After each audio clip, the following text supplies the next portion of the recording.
Hi, my name's Max Reynolds, and I played a deck. I have absolutely zero clue how it works, but we just got there anyway somehow.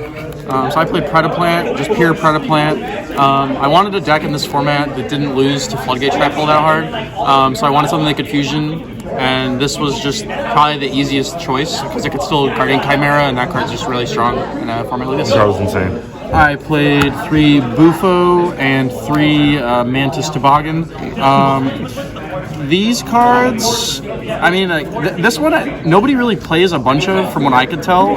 But this card's really strong because when it's in your scale, it lets you fuse with the cards in your scales as if they were on the field. So sometimes when you're like grinding, if you just have these, you can just turn these into your fusion guy, which is, I don't even know what it's called, Ambuloids guy, whatever. This one. This one. It's like a fusion dang long, so that's really cool. And then when you fuse with these in the scale, you get to chain them. So this will always add this one back, and then this will put counters on a bunch of monsters. So it's really strong. 3 Bispy. This card just says when it's sent to grave, it adds any Predaplant. So when you're discarding for your effects, it's just free value. There's really no reason to play any less than 3. Right. Just everything. 3 Scorpio. Everyone should know what this does. 3 Chlamydia, I guess that's what we're going to call it. Not really sure what else you're supposed to call it. He's cool, I guess. 1 Cobra, trash. Seratiant. This card, I don't really think people use either, but when you fuse with it, it just adds any Predaplant cards. So when you're comboing, this is just how you set up your field, basically, at the end. Okay. 3 Edge of Chain were the only other monsters. I just thought Patchwork into Poly was crazy, so just played these. Yeah, and it was legal. More free discards, so couldn't be bad. 1 Instant Fusion. Ultra Poly. This is probably like one of the only other interesting cards in the deck, but some of your combos, you add this instead of instant off your Cobra because you can fuse into like Stapelia or something, and then you can banish this to float back the 2 materials so you have more to play with on your opponent's turn. This card's like really good. Bonkers. And I believe with this, if you have the scales set up, since he lets you fuse with the scales, you can just like scale these and fuse and then not expose yourself to any trap holes like right away. So that's pretty cool. 2 Polymerization just for the Patchwork engine. I made 3 Lance because Trap Tricks was something I thought I would play a lot of, and this was just a way to supplement the fusion way to push through things, but it really wasn't actually that good today because I only played like 1 Trap Tricks deck. Wow. I did play against Subterror, which was your deck, but it didn't really like, I don't know, you just played the Solemn, so it's only okay. The Patchworks, 3 Preda Pruning. This card's insane. It's just a not once per turn reborn for any Predaplant. So if you're comboing, it's like really good. When you're comboing, you can like fuse with your Stapelia into like even the bigger fusion, and then you can just play this to bring back Stapelia. It's just really easy to kill this just unlimited reborns not once per turn. So. The Preda Prime, this is just like a quick play El Shaddoll fusion like thing. This is what you want to end with when you're playing. You usually want to end with like this and this trap set. So these are like the cards you're searching as you're comboing. This just puts counters on everything. And then this, if your opponent has any darks, you can fuse with their monsters too. So it's just like a lot of random interaction and floating. You don't always like OTK right away, but you can really like control the game if you set up your board and just kind of win on the next turn. This trap also, when you fuse, if you fuse for a dark fusion, you can banish it to pop any card on the field, or your opponent's field. And this was just a random out to like, I popped the Infinitrack, what's his name? The Towers thing. It's like... Mega Collapse. Mega Collapse, yeah. This is like my only out one game because I didn't have like Kaijus or anything in my deck, so that was really cool. And then Preda Practice.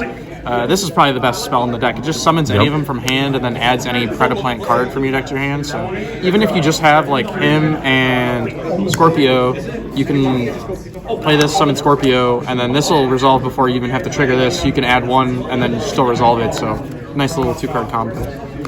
The side deck was probably the worst part of this. It was 3 Radiant, 3 Rose Archer. This is just to negate barrier or any real traps playing into things because they're all plants, so you can just discard this to negate a trap. Interesting. I never did it once. Dang.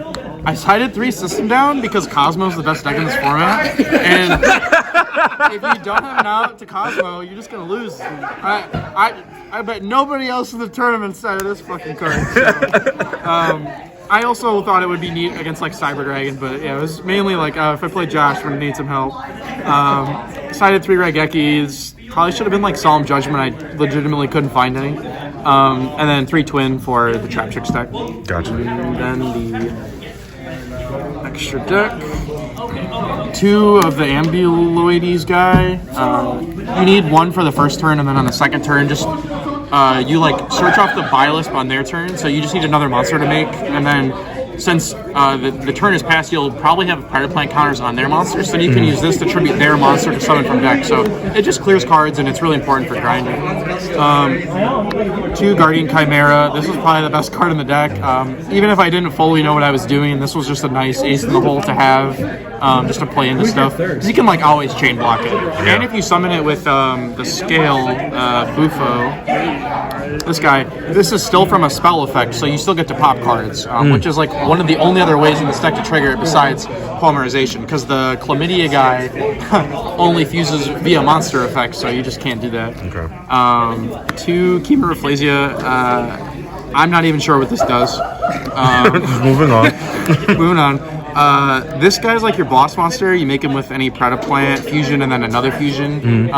This is Solemn Judgment as long as there's a counter anywhere on the field. So he's like pretty sweet. And then if this gets Kaiju'd or Raigekki'd, it automatically floats down to a lower dark monster. So this was just a nice insurance policy against decks like that. Starving Venom. This was not super great. It was usually just a beater, if anything.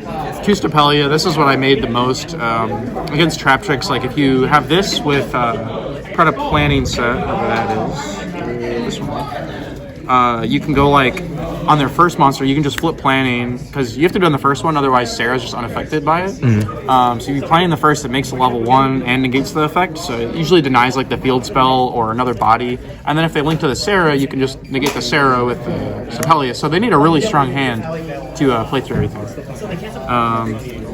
1 Trifo Veritum. This was like the best card, honestly. Until like yesterday, I didn't even know what it did like fully. I just knew it was a super poly target. But this card gains attack equal to the combined attack of every monster on the field with a Predaplant counter.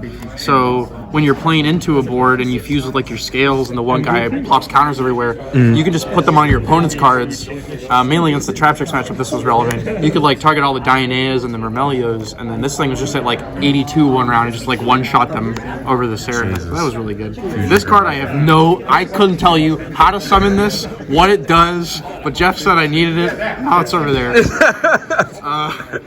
Mud Dragon. This was for the weird hands where you draw like Edge Imp Chain and a Dark, and you just needed something to make to like kind of get going. So I didn't have to do that at all, but in theory, like this would come up. So I'm still happy it was there. 1 Garura. This is for the like really high range hands where you can afford to fuse with like Ultra Poly and like this into something, right? You draw off this and you can Ultra Poly this back to the field, so on your opponent's turn if they clear it or anything, you just draw another card. So that was really cool. That didn't happen today, but in theory, like, it's pretty sweet. And then I played an Anima as my Link 1. It originally was Link Rebo, but we just figured you might be able to catch someone off guard with this today to trigger the buy list. And I did take a Zafranu against Pendulum. So Oh, wow. Yeah. Okay. That is the deck. All right, any shout-outs before we get out of here? Shout out to Josh, shout out to Zach, shout out to Ray, shout out to Mason, shout out to the fucking Avengers on the wall, Sonny, your Eternal Games, and everyone for putting this on. It was fun. All right, awesome. Thank you, man.